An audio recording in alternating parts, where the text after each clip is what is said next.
So I'm back at this Milwaukee Road dispatcher's office that was built back in 1906.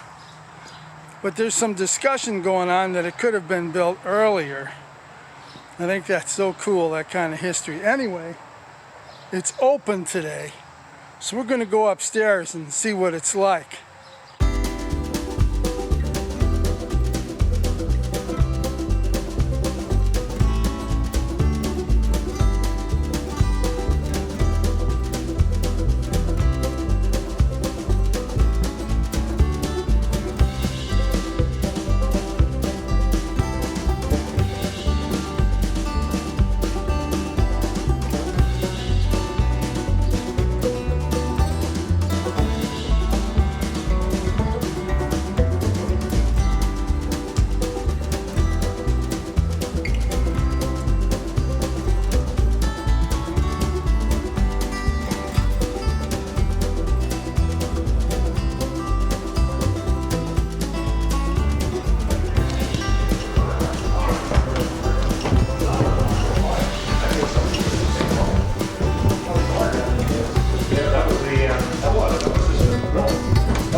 And the signal was 2 or 1. So this whole tower has been turned 180 degrees. It used to sit on the other side of the tracks and down about, what, half a mile maybe, something like that.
Is that up here, so that would try to, you know, if you want to go from A to D, you know, you just look on A to D and that shows you the levers, what you're supposed to control. What would be done today with a chipset on the computer to interlock so that conflicting routes couldn't be lined up? Yep.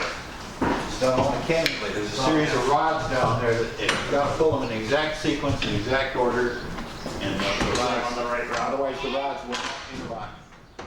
The colors on the levers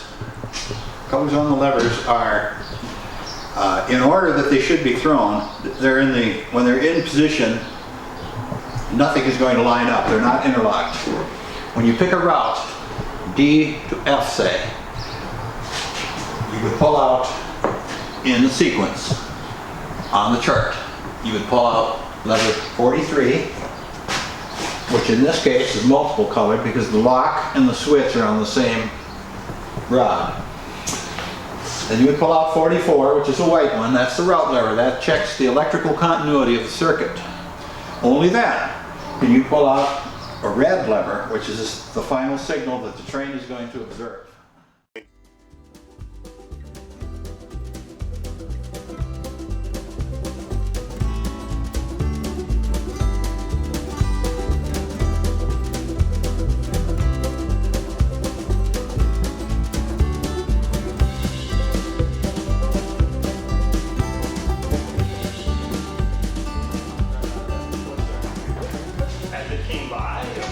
You held it up. Here's the formula. See, that's the rail right there. 1 and 48. You want to touch the rail and have it fall out and up, you know, proper height. Wow. I took a picture of you doing that. Lord, one of your pictures is fabulous. I'm on the other side doing it. You can't see it. I had hair down to here, you know. So. I don't think it's hooked to anything. I probably can't slide it. It's not hooked to Yeah, anything. yeah. But there was a tall semaphore. The semaphore is a signal on a mast that goes like this. Or like this. Okay, yep. Okay, and that would signal them that we have orders for them. If it's up, we don't. We can proceed. But if it's in that position or that position, they have to have one. Train order book. Okay. This is the train dispatcher's order book. Now he wrote that order out. And the train gets it with that string, or with that thing he's holding there, the shorter one, Okay. physically. And the order, But yeah, I was out for 2 days, and I asked about that. Because your shingles, your body's broken up into 14 zones. And when I got shingles, it's like that. here's where I got them. Not that same order, but Yeah. Brenda this is one I copied at St. Croix Tower. She encountered that. It used to be a one shot, now it's And So he's issuing them. Now notice they're underlined. either yeah. live, Okay. back, The operator, that's himself. He's writing it to himself. Yeah, He's issuing it here. dead now, or it was And he's also giving it to the number 5 train, that's to be the Hiawatha, and the operator at St. Croix Tower, because he has to have that order. So, oh, that took it out of me on Wednesday. Every time somebody repeats.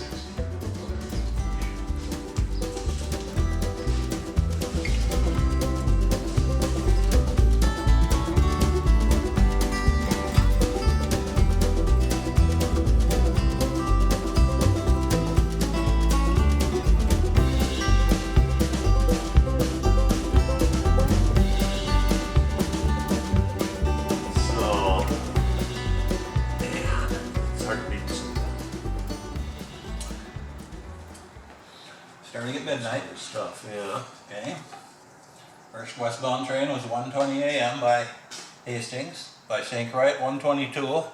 RT is Newport, that's the telegraph call. They had the telegraph, Okay. here's part of it right here. The key is gone. Here, I'll get out of your way here. You can get a shot. Oh, that's fine. Okay, went by here at 1:43 a.m. and it was this train. It was a Milwaukee Extra. It had whatever the unit 1136 was. And it had 58 loads and 75 empties. It was 5,040 tons. What date was this? This is July 4th. July 4th. It was a Saturday 1964. and it was in the 70s and 80s. You got to look at the weather as well. Number of engines and some guys don't. And some guys put down all of the 3 engines if they know them. That's kind of cool because then you know what was happening exactly. Here's Milwaukee 57. The mail train had the 34C. That'd be an E unit. And one of the 2 that had the bell up on the hood. If you're into modeling, Yeah. had the bell right up on the hood. Okay. 34C and 35C had that feature. Okay, so where are you looking at their times? Oh, these are their times right here at the various towers. There's Hastings. Okay. And Hastings is involved here because the section between St. Croix Tower, that mile and 2/10 to the bridge, to the Hastings Depot, was CTC and it was controlled by Newport here. So we're looking at one shift. Look at the whole day. Okay, but we're only going from 1:43 to 10:59. Yeah, obviously there's not another westbound between 10:59 and midnight. That'll be on the next day's sheet. If he went by St. Croix 12:01, he'll be on the next day's sheet. Oh, we're not doing, I was looking for military time. This is AM and PM, isn't it? Sure, Right. it starts over again, doesn't it? Well, where does it? 1, 2, 6, 9. Oh yeah, it goes from 9 to 6 again. Nothing between 9 PM and 6 AM, can that be? Well, there was a lull in passengers. They all came in the morning. Remember, they've got to connect with Main Streeter and the trains that are going Yeah, west. yeah. And all the eastbound fleet of passengers, they've got to go down to Chicago and connect with the Broadway and the 20th Century and all this. This is all timed. So, Yeah. but regardless though, you're saying this is a 24-hour shift, right? Yeah. Okay, so we're looking at, And here's the other track. That's So- the eastward track. Now, he went east on this guy went against the current on this side. 1920, Notice most of them are passenger trains. Way less freight trains. Yeah. 29. Well, so we're looking at 58 trains a day. And how many of them are passenger? Yeah, I know. And how many of them are Rock Island? Yeah. See, Rock Island, they come on to the Grove Yard across the old bridge that's gone now, and came on this track up to St. Paul, and then they either went to the Milwaukee, the NP, or the GN. Nobody came to the Rock Island. Rock Island had to take the cars to everyone else. and they were faster than greased lightning. So those would only show in the bottom half of the Well, yeah. because they obviously wouldn't have gone through St. Croix. Exactly. So you would put the A on here at Newport rather than back at St. Croix because the Rock Islands didn't come from there. Right. But in the morning they had their thing, see, and see, there's one going to the NP. And this guy Saban, by the way, see here? Yeah. Engineer Saban. So all of this is eastbound and this is westbound on First here? This is Westward Track operated by west, CB&Q. okay. This is Eastward Track operated by the Milwaukee Road. Okay. There's a lot of information on that Right. sheet right there.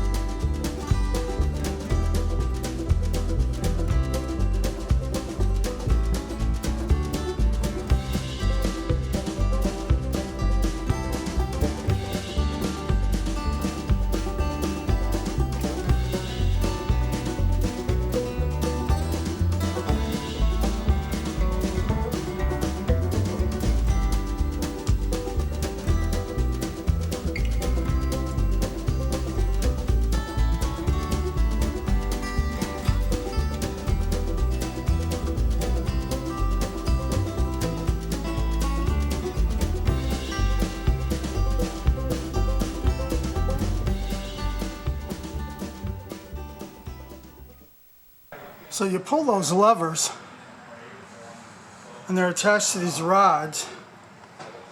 Then there's other rods that's attached to these and so on. They go out by the rails and can go out as far as a quarter mile in order to make these switches and set signals. I just think that history is so awesome. Well, I hope you like this. You know the drill. Give me a like. Share it with others that are interested. And if you're new, subscribe. And hit that bell so you can be notified of other videos. And just so you know, I am linking the first video I made that has a lot more to the outside of this than the annotations of this video. Have a great day. I'll see you on my next one.